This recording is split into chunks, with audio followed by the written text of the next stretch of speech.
नमस्कार, एक न्यूज़ 24 देख रहे हैं आप। मैं हूं आपके साथ विपुल सिंह।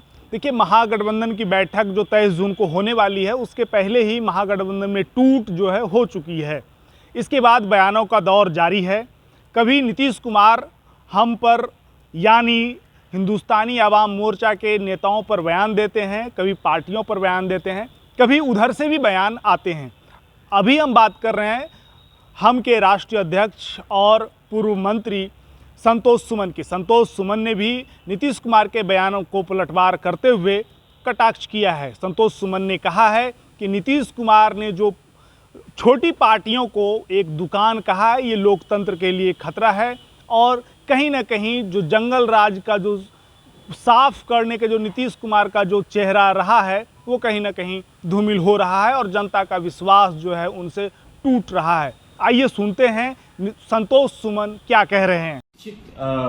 मतलब जनप्रतिनिधि हैं, पीएचडी हैं, और तो क्या संतोष सुमन का नाम नहीं आना चाहिए आगे सीएम कैंडिडेट के लिए, जैसा मांझी जी ने पहले भी कहा है? शायद इसकी प्रतियोगिता तो कहीं नहीं शुरू हो गई है अंदर खाने में। देखिए, मांझी जी ने जो बोला एक पिता का उद्गार था। हर पिता अपने बच्चों के लिए भला चाहता है, बच्चों के लिए चाहता है कि अच्छा करे, और एक हर पिता का सपना होता है। आप भी अगर पिता होंगे, बनेंगे, तो आप भी अपने बच्चों के भविष्य की बात करेंगे, वो उनका अलग बात है। लेकिन मेरा जो मानना है व्यक्तिगत तौर पर कि लोकतंत्र सबके लिए खुला हुआ, आपके लिए भी खुला हुआ है, एक गरीब मजदूर है उसके लिए भी है, कोई बहुत बड़ा आदमी है उसके लिए, सबको एक वोट देने का अधिकार है। और जनता तय करती है कौन मुख्यमंत्री बने। कोई पीएचडी है, चाहे मैट्रिक फेल, ये सब का कोई योग्यता का कोई आधार नहीं है, कोई इंटरव्यू नहीं होता है, कोई रिटन परीक्षा नहीं होता। जनता के बीच में जाना होता है, जनता को संतुष्ट करना होता है, जनता को अपने विचारों से और अपने उसूलों से, अपने विजन से, और आप किस मुद्दों को ले जाकर के जनता के बीच में जाते हैं, जनता आपको अगर मानती है तो आपको वोट देती है,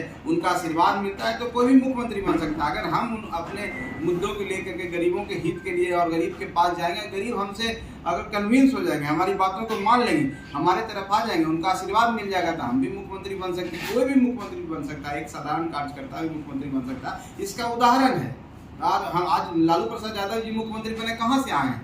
बहुत बड़े घर के तो नहीं थे, एक साधारण व्यक्ति थे। नीतीश कुमार क्या थे? एक साधारण व्यक्ति थे। जीतन राम मांझी क्या? एक बंधुआ मजदूर के बेटा थे। उसी तरह से नरेंद्र भाई मोदी प्रधानमंत्री बने तो कौन से बड़े थे? यही तो लोकतंत्र की खूबसूरती है। इसको लोग मिटाना चाहता है। जिसको लोग मिटाना चाहता है, तो बाबा साहब का संविधान इतना कमजोर नहीं है, उनको निश्चित जवाब देगा। शोषित और वंचित की आवाज अब तक आप उठा रहे थे, आपके पास मंत्रालय भी था, अब आप सरकार से बाहर हैं। शोषित और वंचित समाज के लिए संतोष सुमन अब कैसे आवाज बुलंद करेंगे? देखिए, मैं धन्यवाद देता हूँ माननीय नीतीश कुमार जी को। एक अहम जिम्मेवारी थी और उस जिम्मेवारी के बहुत पहले हमको समय नहीं मिलता था।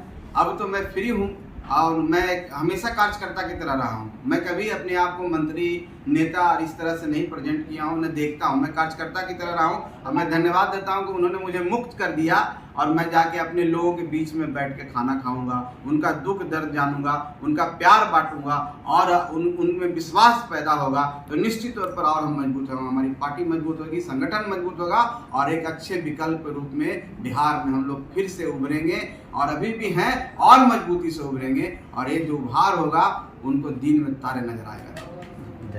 धन्यवाद।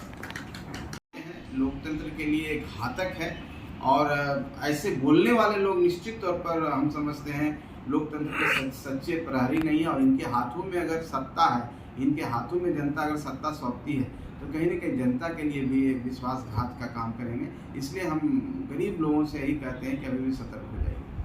महागठबंधन में दलित की नुमाइंदगी करने वाली कोई भी पार्टी एग्जैक्टली नहीं है, आप इसको कैसे देखते हैं? आप थे तो आप भी नहीं है, न बसपा से उनका कोई बात हो रहा है, कैसे चले? देखिए, हम लोग तो इस विचारधारा को नहीं मानते हैं कि जाति व्यवस्था से पार्टियां चलती है, चाहे कुछ होती है। मान लीजिए उन लोग को है कि किसी अमुक जात को समर्थन करके आए हैं और किसी जात के एडवोकेसी करते हैं। हम तो गरीबों का नारा दिए। हमारी पार्टी ने कहा कि सबका इरादा नेक हो, भारत के गरीब हो एक हो, और हम लोग सबके लिए बात की जो गरीब है। इवन स्वर्ण भाई भी है, उनके आरक्षण की बात सबसे पहले हमारे नेता जीतन राम मांझी कह रहे हैं। तो हम इस बात को नहीं मानते हैं कि दलित कोई नहीं है।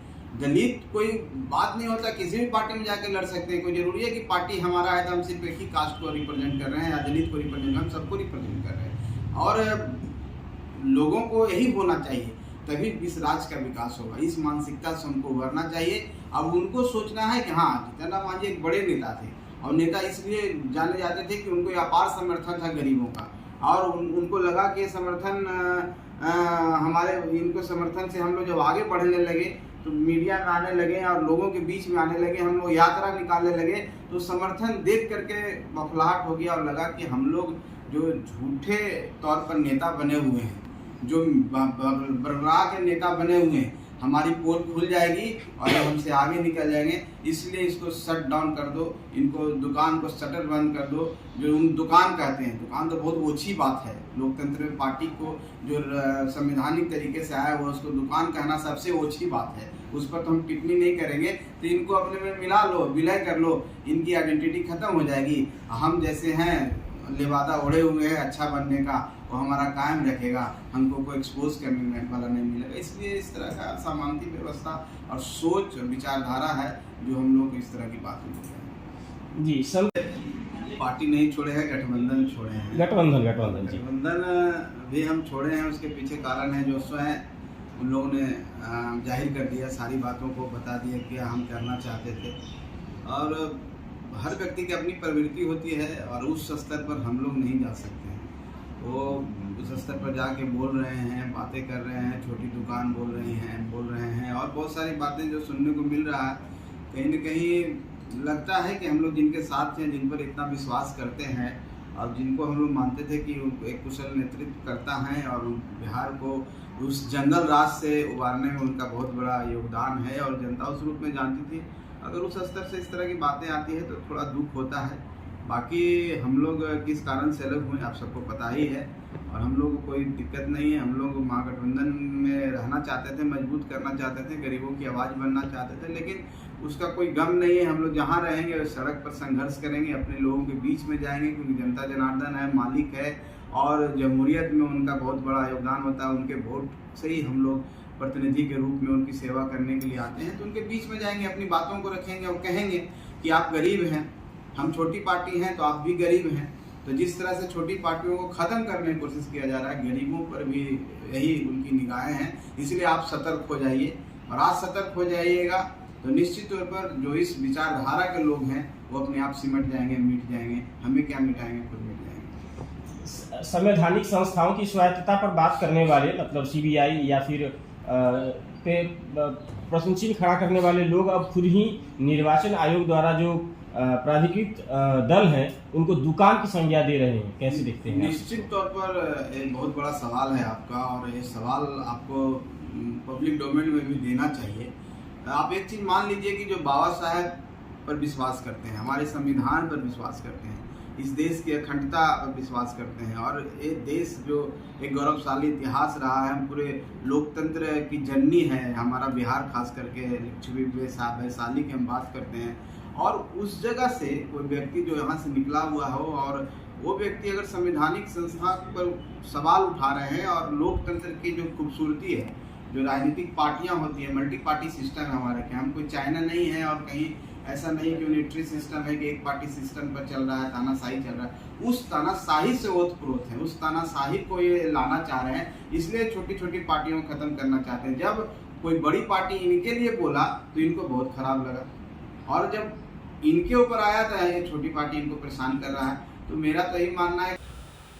तो आपने सुना कि किस तरह से दोनों ओर से बयान चल रहे हैं, कभी संतोष सुमन तो कभी नीतीश कुमार तो कभी जीतन राम मांझी। तो जाहिर सी बात है अब आगामी 23 जून को ही देखने के लिए मिलेगा कि विपक्षी एकता की बैठक कितनी सफल हो पाती है। इस तरह के खबरों को देखने के लिए आप हमारे YouTube चैनल को सब्सक्राइब करें। यदि आप इसे Facebook पेज पर देख रहे हैं तो Facebook पेज को लाइक करें और ये वीडियो कैसा लगा ये कमेंट में ज़रूर बताएं। धन्यवाद।